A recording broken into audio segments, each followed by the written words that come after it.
Hello everyone, आप सब कैसे हैं। मैं उम्मीद करता हूं कि बहुत अच्छे होंगे और अपनी पढ़ाई को बहुत अच्छे से कर रहे होंगे। मैं आकाश कुमार बढ़ाना आईसीटी वर्चुअल क्लासरूम में आपका बहुत बहुत स्वागत करता हूं मेरे प्यारे बच्चों। जैसा आपको पता है मेरे प्यारे बच्चों, बेसिकली हमारी जो है आकाश 6 क्लास है। चैप्टर नंबर 8 का हम लोग रिविजन करेंगे और चैप्टर नंबर 8 है भारत, जलवायु, वनस्पति एवं प्राणीजात।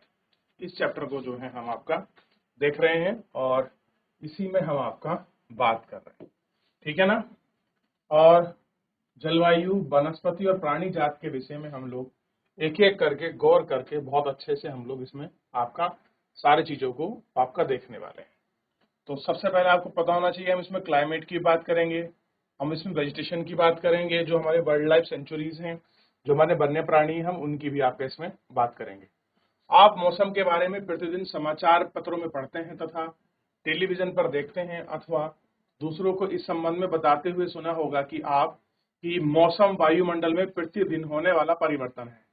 कह रहा है जो मौसम है वो क्या है, वायुमंडल में होने वाला पर डे का आपका चेंज है। इसे तापमान, वर्षा, सूर्य के विकिरण इत्यादि शामिल होते हैं। उदाहरण के लिए मौसम मौसम कभी गर्म तो कभी ठंडा होता है, कभी आसमान में बादल छाए जाते हैं तो कभी वर्षा होती है, ठीक है।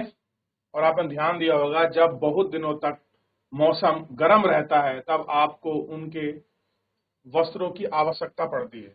और कह रहे हैं कि अगर बहुत गर्म रहेगा तो क्या पड़ता है आपका, अगर तो आपको जो वस्त्र हैं ऊन के वस्त्र की जरूरत पड़ती है। आप खाने पीने में ठंडे पदार्थ को पसंद करते हैं। आपके विपरीत ऐसे भी दिन होते हैं जहां आपको ऊन वस्त्र के बिना ठंड लगती है, ठंड और तेजी से चलती है।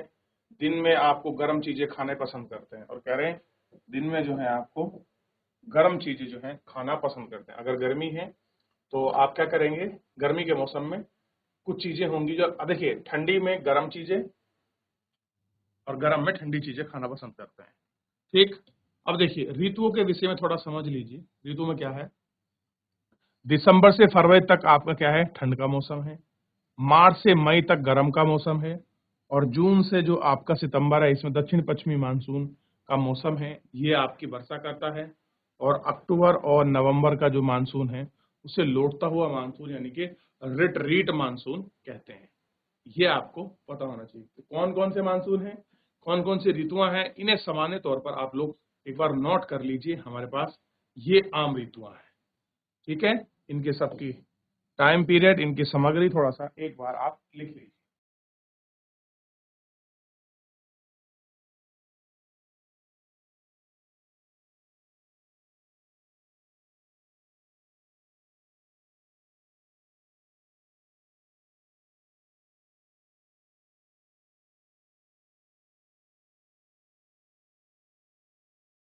चलिए लिख लिया, आगे बढ़े।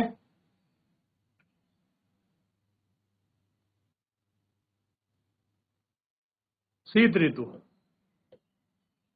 ठंडे मौसम में सूर्य की किरणें सीधी नहीं पड़ती। कह रहे जो ठंड का मौसम है उसमें जो सूर्य है उसकी किरणें आपका सीधी नहीं पड़ती, जिसके परिणाम स्वरूप उत्तर भारत का तापमान कम हो जाता है। और कह रहे हैं कि जिसका तापमान है, उत्तर भारत का तापमान आपका कम हो जाता है। ग्रीष्म ऋतु के मौसम में सूर्य की किरणें अधिकतर सीधी पड़ती हैं, तापमान बहुत अधिक हो जाता है। क्या पड़ती हैं, किरणें आपकी सीधी पड़ती हैं और तापमान कैसा है, बहुत अधिक हो जाता है। दिन के समय गर्म एवं शुष्क पवनें बहती हैं जिन्हें लू कहते हैं। क्या कहते हैं, जिन्हें आपका लू कहते हैं, ठीक है। ये आपको ध्यान रखना है।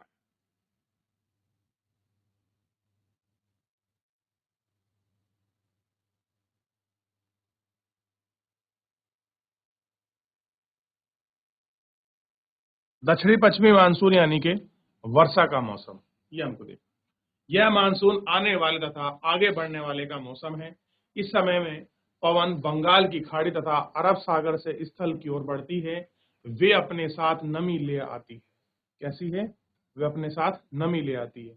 दक्षिणी पश्चिमी मानसून है, ये देखिए, ये हुआ दक्षिण और ये हुआ पश्चिम। तो इस वाले क्षेत्र से अपने साथ नमी लेकर इस तरीके से आपका वर्षा करती है। इसीलिए हम इसको क्या बोलते हैं, हम इसको बोलते हैं दक्षिण पश्चिम मानसून। ठीक, और ये पवन पहाड़ों से टकराती है तथा वर्षा करती है। क्या करती है, ये पहाड़ों से आपका टकराती है और एवं क्या करती है, वर्षा करती है। ठीक, मानसून के लौटने का मौसम शरद ऋतु, यानी कि आपका रिट्रीट मानसून, लौटता हुआ मानसून को आपका ध्यान रखते हैं। तो कह रहे इस समय पवन स्थल भाग से लौटकर बंगाल की खाड़ी की ओर बहने लगती है। क्या होती है, इस समय जो हमारी पवन है वो क्या करती है, बंगाल की खाड़ी से ओ की ओर बहती हुई लौटती है। यह मानसून के लौटने का मौसम होता है। भारत की दक्षिणी भागों में विशेषकर जो आपका तमिलनाडु, आंध्र प्रदेश इस मौसम में वर्षा प्राप्त करते हैं। अगर आपसे प्रश्न पूछ लिया जाए कि भारत में लौटता हुआ मानसून किस प्रकार की जो आपकी वर्षा करता है, ये हमको बताना है। और उसी को क्या कहते हैं, जलवायु कहते हैं। कि अनेक स्थानों पर वर्षा की जो माप है वो मौसम की दशाओं के आधार पर आपका मापी जाती है। तो लौटता हुआ मानसून कहाँ कहाँ वर्षा करता है, तो क्लियर होगा, तमिलनाडु और आंध्र प्रदेश दोनों जगह पर आपकी वर्षा करता है। ये आपको अंतर बिल्कुल स्पष्ट होना चाहिए।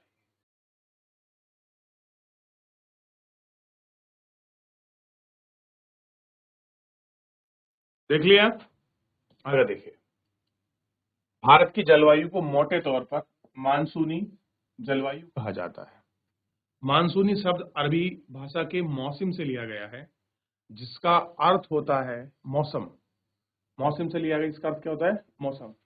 भारत की स्थिति उष्णकटिबंधीय होने के कारण कैसी है, उष्णकटिबंधीय होने के कारण यहाँ क्या मानसूनी वर्षा पवनों पर निर्भर है। यहाँ की वर्षा है वो बेटे किस पर डिपेंडेंट है, आपका पवन पर, जो हमारी वायु है उस पर डिपेंडेंट है। और भारत भी किसी भी वर्षा पर निर्भर है। कैसे है, जो हमारी कृषि है वो भी किस पर डिपेंडेंट है, आपका बेसिकली एग्रीकल्चर, रेनफॉल पर है। अच्छे मानसून का मतलब है कि पर्याप्त वर्षा तथा प्रचुर मात्रा में फसलों का उत्पादन। कैसा है, प्रचुर मात्रा में, ये सारी चीजें हमको आराम से मिल जाती है। ठीक है, ये थोड़ा सा आपको क्लियर होना चाहिए कि मौसम किसका शब्द है, कहां से लिया गया है, ये आपको देख। चलिए देखिए एक बार,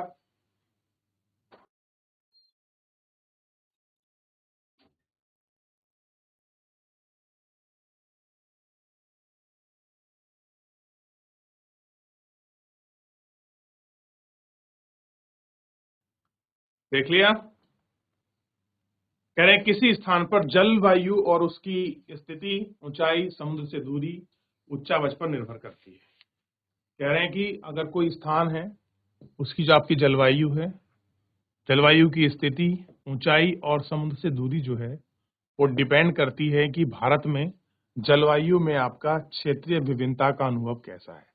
अगर आप किसी क्षेत्र में जाएंगे तो आपको लगेगा यार यहाँ पर तो बड़ी आपकी सर्दी है, रातें ठंडी है, दिन गर्म है, या दिन का रात का मौसम सेम है, हमारे ऐसा अंतर नहीं है।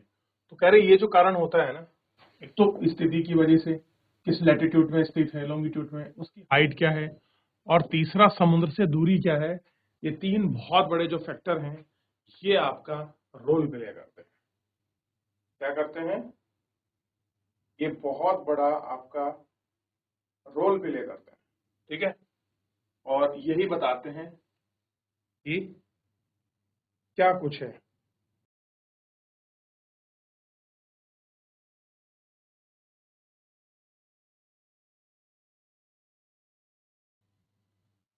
चलिए आगे बढ़ जाएं।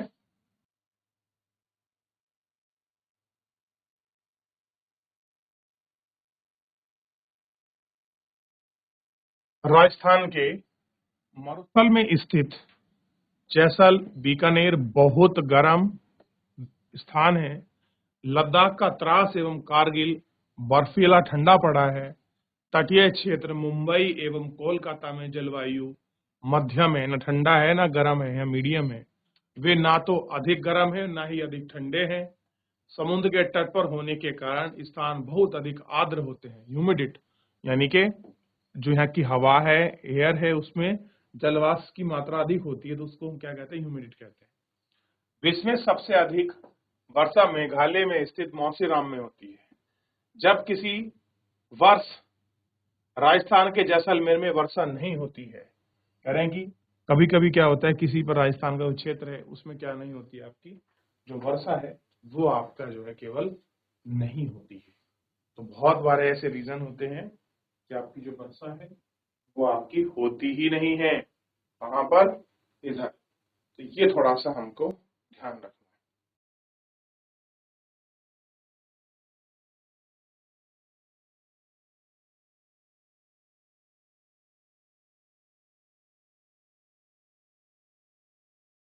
देख लिया। अब देखिए, अब बात करें प्राकृतिक वनस्पति की। तो ये तो था वर्षा वगैरह कैसे होती है, लेकिन प्राकृतिक वनस्पति में बढ़ने से पहले थोड़ा सा आप यहाँ गौर कर देखिए। तो क्या दिखाई देगा आपको, परतदार दिखाई देगा आपको, ये सब चीजें जो हैं इसमें बड़ी अच्छी मात्रा में आपको देखने के लिए मिल जाएंगी सर। तो कुछ आपकी 1.5 मीटर की वनस्पति होती हैं, कोई 5 मीटर्स की, क्लियर है, कोई 20 मीटर की, कोई 40 मीटर की। तो आप इनको बड़े अच्छे से आपका देख सकते हैं और बात भी कर सकते हैं।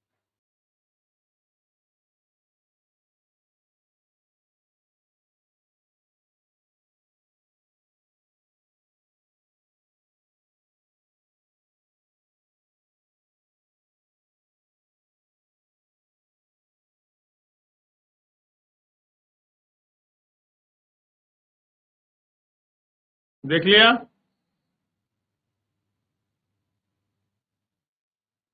अब बात कर रहे हैं प्राकृतिक वनस्पति की।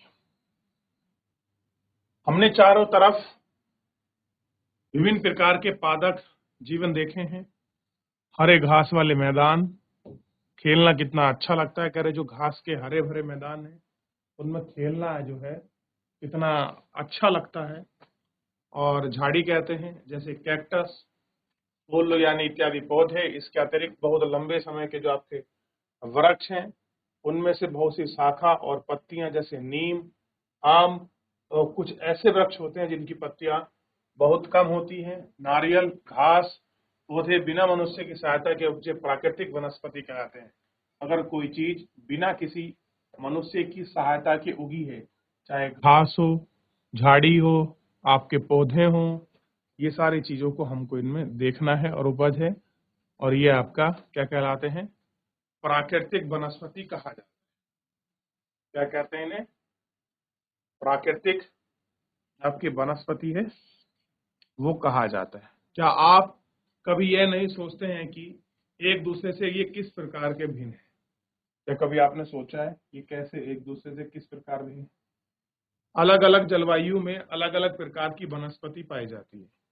कह रहे अलग अलग प्रकार की आपकी जलवायु है और इसमें अलग अलग प्रकार की जो आपकी वनस्पति है वो आपका पाई जाती है। इनमें वर्षा की मात्रा महत्वपूर्ण होती है। जलवायु में विभिन्नता के कारण ये अलग अलग तरह की वनस्पति पाई जाती है। ठीक है, कैसी है, अलग अलग तरह की पाई जाती है। हमें वनों की आवश्यकता क्यों है, और कह रहे जो हम हैं, हमें वनों की जो आवश्यकता है वो क्यों है,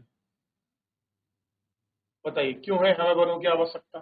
सोचिए, क्या बिना वनों के हमारा गुजारा नहीं हो सकता? क्या हमको पर्याप्त जो ऑक्सीजन चाहिए वो हमको नहीं मिल सकती? तो हमारे लिए क्यों है, हमारे पेड़ पौधे जरूरी क्यों हैं, इसको हम देखेंगे। कह रहे हमारे लिए बहुत ही लाभदायक हैं। ये विभिन्न कार्य करते हैं। पेड़ पौधे ऑक्सीजन छोड़ते हैं जिनसे हम श्वसन के रूप में सांस लेते हैं, कार्बन डाइऑक्साइड को ग्रहण करते हैं। पेड़ पौधे जड़ें बांध कर रखती हैं, जो पेड़ पौधे जड़ें वो मिट्टी को बांध कर रखती हैं। इस प्रकार क्या होता है, जो अपर्दन है उसको अपर्दन से आपका रोकती हैं। कौन, ये सारी मिट्टी इत्यादि। ठीक है, ये हमारे अपर्दन को आपका रोक लेती है। ठीक है, वन से हमें ईंधन, लकड़ी, चारा, जड़ी बूटी, शहद, लाख, गोंद इत्यादि आपके प्राप्त होते हैं। वन्य जीव प्राकृतिक निवास है। पेड़ों की अंधाधुंध कटाई के कारण भारी मात्रा में प्राकृतिक वनस्पति समाप्त हो रही। कह रहे जिस तरह से हम अनाधुंध पेड़ों को काट रहे हैं, और ये पेड़ों को काटने पर, अनाधुंध पेड़ों को काटने पर जो है ये आपका बहुत जल्दी आपका समाप्त हो रहे हैं। ठीक है, ये हमको देख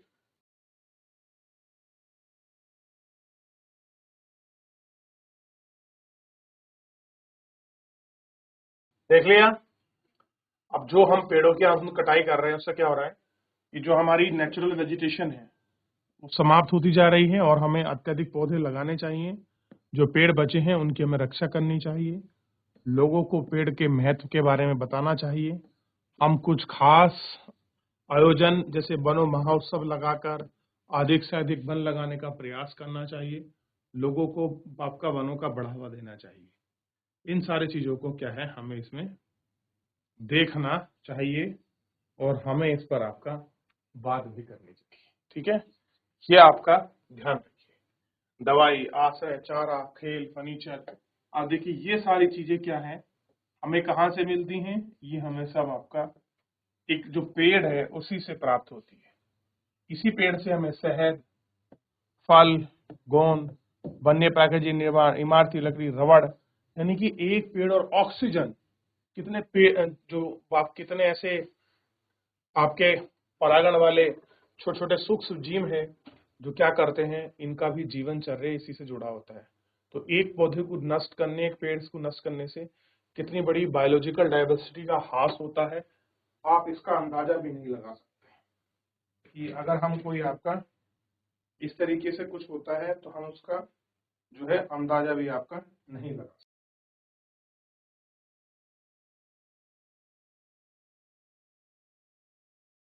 देख लिया। यहाँ तक आपको पूरा अच्छे से पता होना चाहिए कि किस प्रकार हमारे लिए ये लाभदायक है, बेनिफिशियल है, ये हमको देखना है। कह रहे विभिन्न प्रकार के वन्य जीवों का निवास होता है। वनों में जीव जंतु हजारों प्रजाति बड़ी बड़ी संख्या में, में आपके सर्प जो हैं, उभयचर हैं, पक्षी हैं, स्तनकाय जीव हैं, ये सारे लोग क्या करते हैं यहाँ आपका किसी न किसी रूप में आपका निवास करते हैं। तो बहुत सारे जीव जंतु जो हैं हमको यहाँ पाए जाते हैं और यहाँ आपका देखने के लिए मिलते हैं।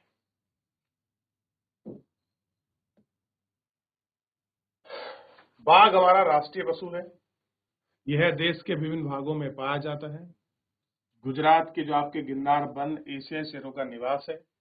हाथी एवं एक सींग वाला गैंडा असम के जंगल में घूमते हैं। हाथी आपका केरल, कर्नाटक में भी मिलते हैं। ऊंट भारत के रेगिस्तान, जंगली गधा कच्छ के रण में पाए जाते हैं।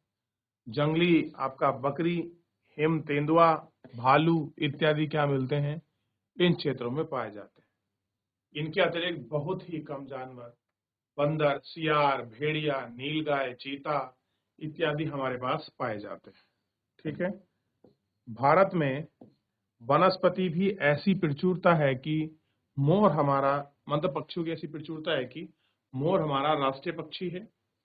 भारत में पक्षी तोता, मैना, कबूतर, बुलबुल, बत्तख इत्यादि यह बहुत सारे राष्ट्रीय उद्यान हैं जो पक्षियों के प्राकृतिक निवास प्रदान करते हैं। क्या करते हैं, बहुत सारे आपके प्राकृतिक वनस्पतियों का जो निवास स्थान है वो आपका प्राप्त करते हैं।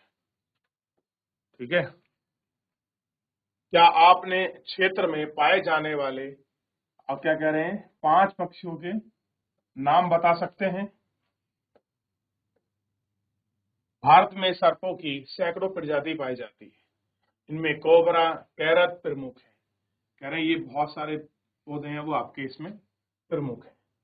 वनों की कटाई तथा जानवरों के शिकार के कारण भारत में पाए जाने वाला वन्यजीव प्राणी जात आपका तेजी से घट रहा है। बहुत से प्रजाति तो समाप्त हो चुकी हैं। इनको बचाने के लिए नेशनल पार्क, पशु विहार तथा जीव मंडल आरक्षित क्षेत्र यहाँ स्थापित किए गए हैं। सरकार ने हाथी तथा बाघों को बचाने के लिए बाघ परियोजना, हस्त परियोजना आपका शुरू किया गया है। बहुत सारी योजनाएं जो है आपकी चली हुई। क्या आप भारत के कुछ पशु विहारों का नाम जानते हैं? मानव चित्र में उनकी उपस्थिति को बताइए कि भैया कौन कौन से हैं जो ऐसे हैं आप उनकी जो है, आप उनका नाम मेरे को बता दीजिए कि कौन कौन से ये है। आप देखिए, शेर, चीता वगैरह सब आपको देखने के लिए मिलेगा। देख लीजिए आप।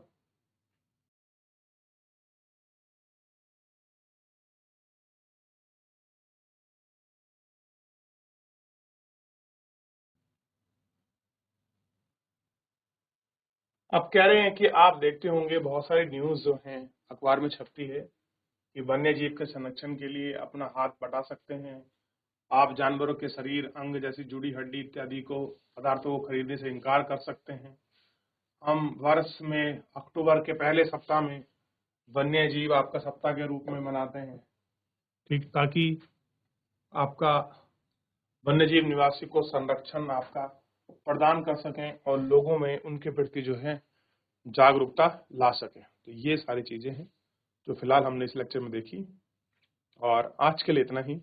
मिलते हैं नेक्स्ट लेक्चर में, तब तक अपना ध्यान रखिए, स्वस्थ रहिए, अपनी पढ़ाई को बहुत अच्छे से करते रहिए। मुझसे जुड़ने के लिए आपका बहुत बहुत धन्यवाद।